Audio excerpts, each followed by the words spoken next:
नमस्कार दोस्तों। आपका स्वागत है नमस्कार। एक और एपिसोड में।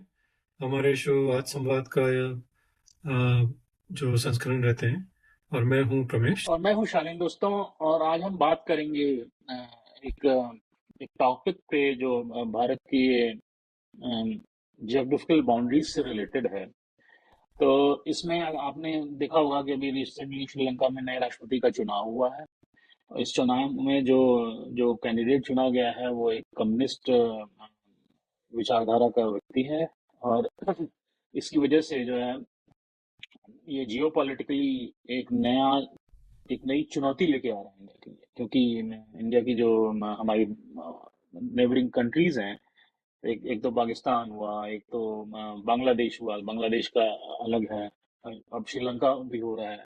नेपाल भी ऑन एंड ऑफ ऐसे जाता रहता है, तो एक नई चुनौती है। तो इसी बारे में हम डिस्कस करेंगे, क्योंकि श्रीलंका वाला ये एकदम रिसेंट इवेंट है और इसका इंडिया। बिल्कुल शालीन, श्रीलंका के नए कम्युनिस्ट राष्ट्रपति जो हैं, ये चुनाव जीत के तो आ गए हैं और इनका देश की राजनीति के एक मतलब नया दिशा में मोड़ दिया है उन लोगों ने उन्हें। मतलब बेसिकली वो एक्चुअली इतना ज्यादा डिसकंटेंट है ना श्रीलंका में कि वो उन्होंने कहा भाई जितने जो रानिल विक्रम सिंघे थे उन्होंने जितने कर्व्स लगाए थे वो सब हम ठीक कर देंगे। तो लोगों ने एक्चुअली ये हम्म। प्रोटेस्ट वोट टाइप का है ये।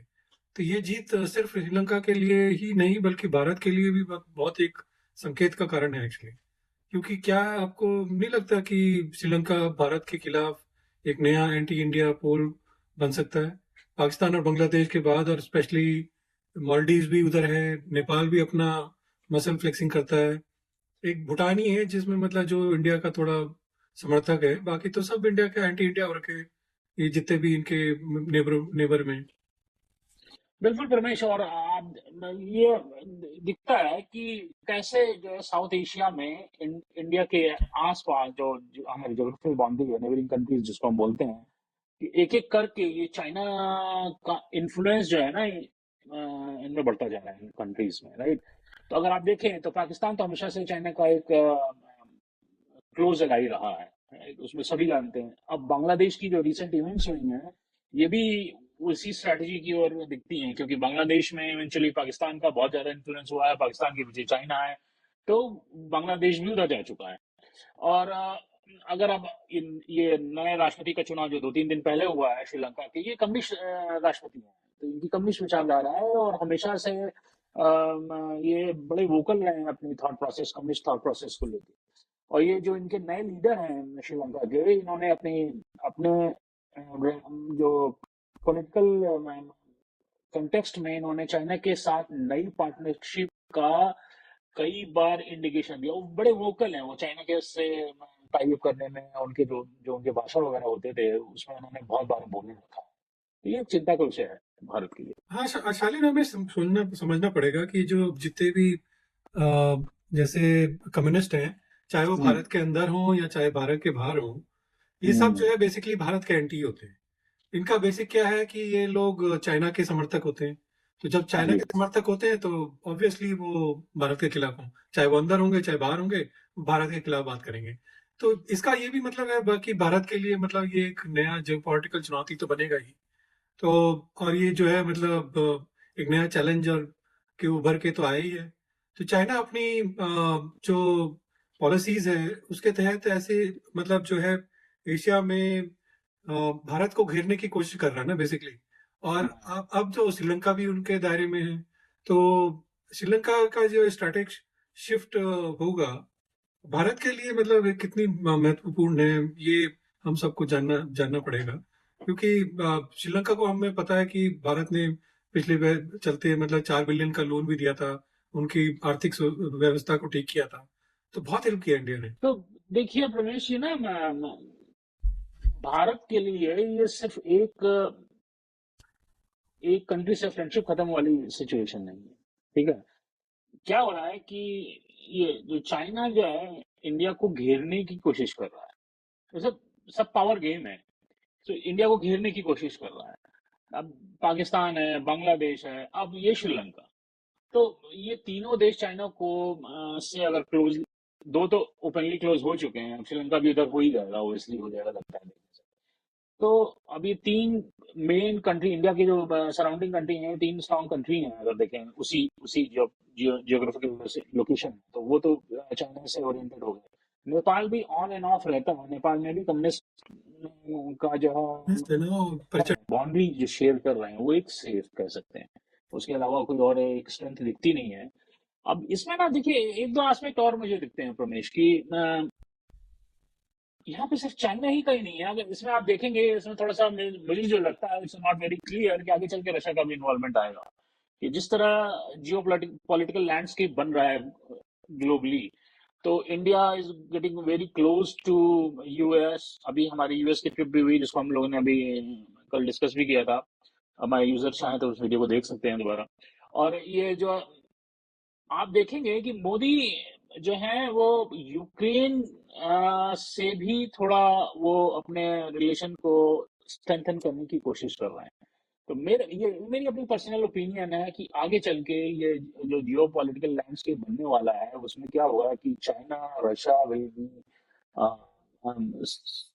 sitting very closely with their allies country and then US and their allies country।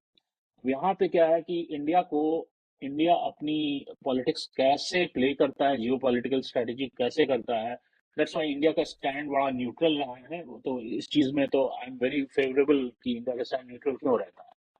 तो वो बड़ा इंटरेस्टिंग वॉच होगा आगे चल के, बहुत सी चीजें ओपन होने वाली हैं और ये इंटरेस्टिंग वॉच होगा, देखते हैं क्या होता है। हाँ शार्लिन, तुमने बिल्कुल सही कहा। मतलब भारत अब तीन मुख्य पड़ोसी जो देश हैं हाँ उनके जी। साथ अपनी सीमाएं जो टेंशन में जी रहा है, उसका एक बहुत बड़ा मतलब महत्वपूर्ण सवाल तो है ही। और अब सवाल उठता है कि भारत अपने जियोपॉलिटिक्स में कैसे इस नए अलाइनमेंट का सामना करेगा।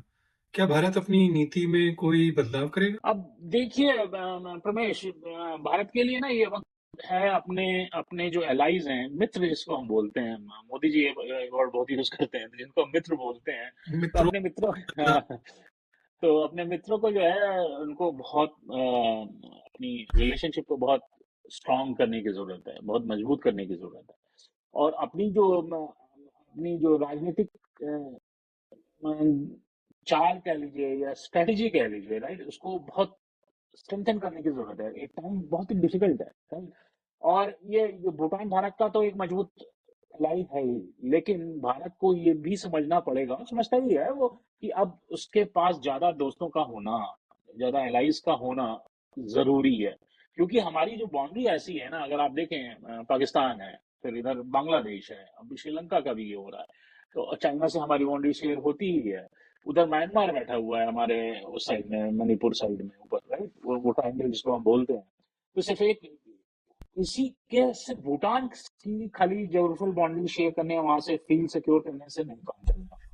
तो कुछ ना कुछ करना पड़ेगा, उसका क्या सोल्यूशन होगा वो एक अभी तो नजर नहीं आता, लेकिन आगे किस तरीके से जियो पॉलिटिकल फ्लेवर्स चेंज होने वाले हैं वो आगे चल के पता चलेगा। बिल्कुल। और भारत के लिए भी एक वेकअप कॉल है ना ये। हमारे हम्म। इतिहास में मतलब हमने कभी भी अपने पड़ोसी देशों के साथ ऐसा दुर्व्यवहार नहीं किया हुआ है। मतलब कभी भी हमने उनको गंदी नजरों से नहीं देखा, हमने कभी अटैक नहीं किया। लेकिन आज का समय अलग है, मतलब शालिन, क्योंकि चाइना अपनी फाइनेंशियल पावर और स्ट्रेटेजिक डिप्लोमेसी से हमारे आसपास के देशों को मतलब अपने पक्ष में करके भारत के खिलाफ खड़ा कर रहा है ना। क्योंकि रशिया तो उसके जेब में है ही। रशिया उसके खिलाफ नहीं बोलेगा, हालांकि खुल के जो है रशिया एंटी इंडिया नहीं बोलेगा, बट आई थिंक चाइना को वो एंटेगोनाइज भी नहीं करना चाहेगा। तो वो एक प्रॉब्लम है ही। और बाकी जो इंडिया के पड़ोसी हैं उनको तो उसने अपने साथ में कर ही रखा है, पाकिस्तान का तो बाकी। अब देखिए प्रमेश, आपने रशिया वाले की एक चीज बोली ना, बड़ा इंटरेस्टिंग एस्पेक्ट है रशिया। आपने दोनों फ्लेवर बड़े स्मार्टली पॉइंट किया कि रशिया जो है एंटी इंडिया नहीं जाएगा और Russia is close to China. तो रशिया का आगे चल के जो लगता है उसको सर्वाइवल के लिए चाइना से अलाई करना बहुत जरूरी है। रशिया का बहुत strong defence and other area में बिजनेस इंडिया से भी है, तो वो रेवेन्यू हुकअप भी है। तो वो भी रशिया का भी मूव बड़ा इंटरेस्टिंग होगा। खैर वो इसका डिबेट का स्कोप नहीं है, हम कभी और कभी कर सकते हैं। लेकिन आप एकदम सही कह रहे हैं प्रमेश। तो दोस्तों, भारत के लिए एक बड़ी चिंता का विषय है कि कैसे वो अपने आसपास के देशों के साथ अपना रिश्ता मजबूत कर सकता है। क्योंकि सिर्फ भूटान के सहारे हम नहीं रह सकते, राइट? जो जो हमारी बाउंड्री है। और चाइना के प्रति अपना स्टैंस जो है, चाइना के प्रति जो इंडिया की स्ट्रैटेजी है, और कैसे और स्ट्रेंथन कर सकते हैं, क्योंकि चाइना को इंडिया बहुत पुश बैक करता है, पुश बैक करता है, विच इज रिक्वायर्ड। और श्रीलंका का ये नया जो लीडर चुना गया कम्युनिस्ट विचारधारा का, मुझे तो लगता है कि वो ग्रेट है। तो वो भारत के लिए एक नई चुनौती है, खड़ी कर रहा है, वो है। तो उसके लिए इंडिया किस तरीके से स्ट्रेटेजाइज करता है, हो सकता है कुछ ऐसा स्ट्रेटेजी की, नई स्ट्रेटेजी के थ्रू ऐसी सिचुएशन क्रिएट करे भारत कि Sri Lanka need to be focus on India, who knows, time हाँ, विल टेल। हमें देखना भी होगा ना कि अपने वाले ये जो है मतलब भारत के इस नए अलाइनमेंट का जो चक्कर है हम्म। उसे कैसे मतलब हम लोग देखते हैं, क्योंकि आपको क्या नहीं लगता कि भारत को जो अपनी फॉरेन पॉलिसी है उसमें कुछ बदलाव करने की चाहिए जरूरत है? इस पर मतलब आपके क्या विचार हैं? हमें जरूर बताएं लोग, मतलब जैसे हम लोगों से। एकदम सही प्रमेश। और मतलब दर्शक भी, अपने व्यूअर्स से मतलब इनके, आपके विचार हमारे लिए बहुत इंपॉर्टेंट है।